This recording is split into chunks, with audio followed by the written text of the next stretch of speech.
abusuafoɔ me mo akɔ ababiom ɛde ba Hoselaman TV in the previous video that I did on the sources of writing African history, we were able to complete the first aspect, which is the documentary sources of writing African history, and that was when we were able to cover the primary sources and the secondary sources. But today we are proceeding to the non-documentary sources of writing African history. So I told you that it was a conversation that I had with my SHS history teacher, and that conversation was not able to end. But in the previous day, I also in the next day, I went to the office to talk to my history teacher because I wanted to know everything about that topic. So he started giving his submission again on the non-documentary sources of writing African history. But mind you, when we say documentary sources, we are talking about written sources. And that means that if we are talking about non-documentary sources, that is just the opposite of documentary sources of writing African history. They don't exist in written form. They exist in so many forms. They exist in oral forms. So in this particular topic, we will talk about oral traditions as a source of writing African history. They exist in materials, material remains of the past societies. So in this case, we also talk about archaeology. And then we also talk about a certain source known as numismatics.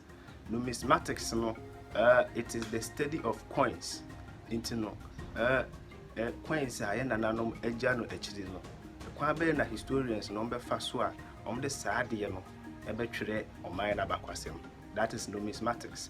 And then we also talk about linguistics. Linguistics talks about the changes that has occurred within the language of a certain particular group of people.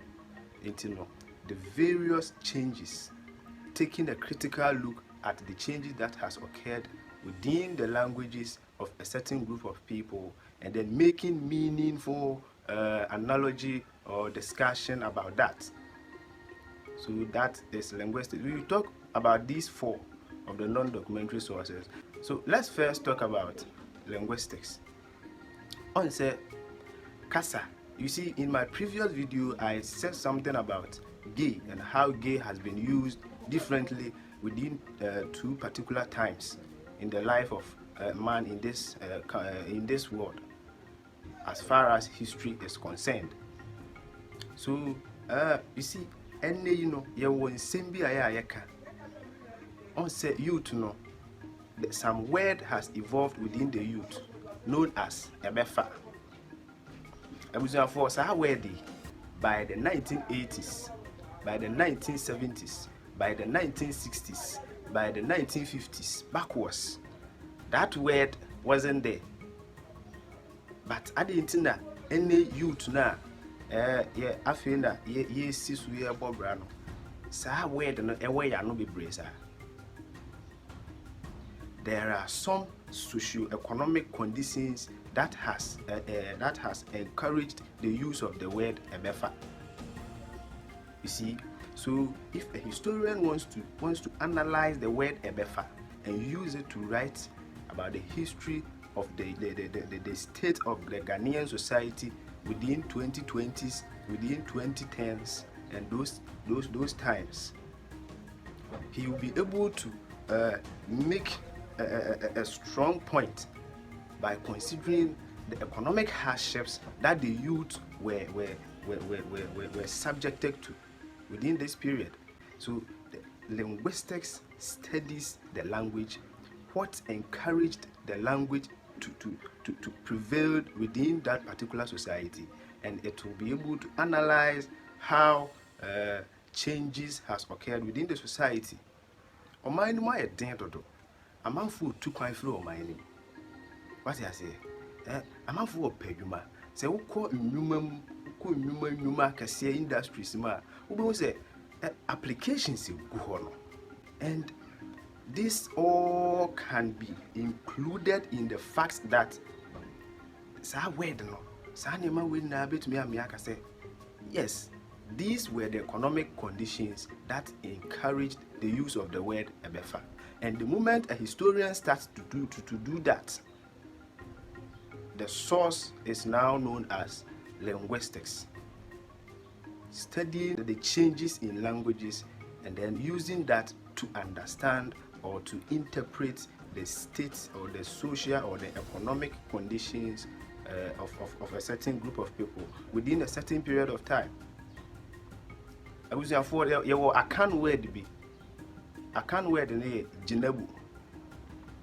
I was for when time the word Jinabu, a common word, Ghana. It was during the time of a champion. A champion, a champion be di or my Ghana so from 1972 they call a sort of 1979 more. A champion abbreviation or mine we day to the extent say who call market now. There was a certain economic condition known as hoarding. Before no koto to near na no dia be see would run ukope bi atom so unya bi ma ntina neoma ho aye den customers nya neoma nto so ibu ho a ugina ho na wo tade no ade ne 10 pesos but because customers, so many customers are fighting for that same product, ugina ho ade abu. So that was when the word Jinabu started becoming popular in the Ghanaian language. So linguistics studies the changes in languages. Let's talk about numismatics. Me wona na bia wafrim maame kuya bodu a dodo na afra no ba nyankopon fa ne kra nsie time na me wo class 6 from class 6 to form 3. De bia me na pra ne dem ho a na owotetefo coins bebri baby se wonya ne hiu na ade me busi an se na se ska we man bi fa ngoto aduane a se sa sika no me de koto aduane ha ye bebo me dinu ma me fa nko. So it was when I went to the SS to study numismatics. That was when I realized that my grandmother was preserving a certain source of writing African history known as numismatics.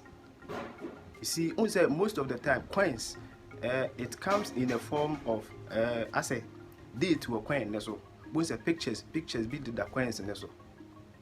You know, if say historian no ever coin now, he can be able to analyze the time that that particular coin was being used, and that can tell the historian that at this particular point in time, this group of people were using currency as their form of exchange within their particular societies.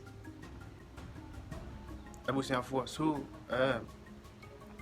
imagine if an archaeologist is digging a particular historical site. Imagine if that particular historical site is about 50 years old, and an archaeologist is digging that particular site in a certain place in Ghana, and then in the process of digging this particular site, he comes across a 50 cents, an American currency, in that particular region that the archaeologist is digging.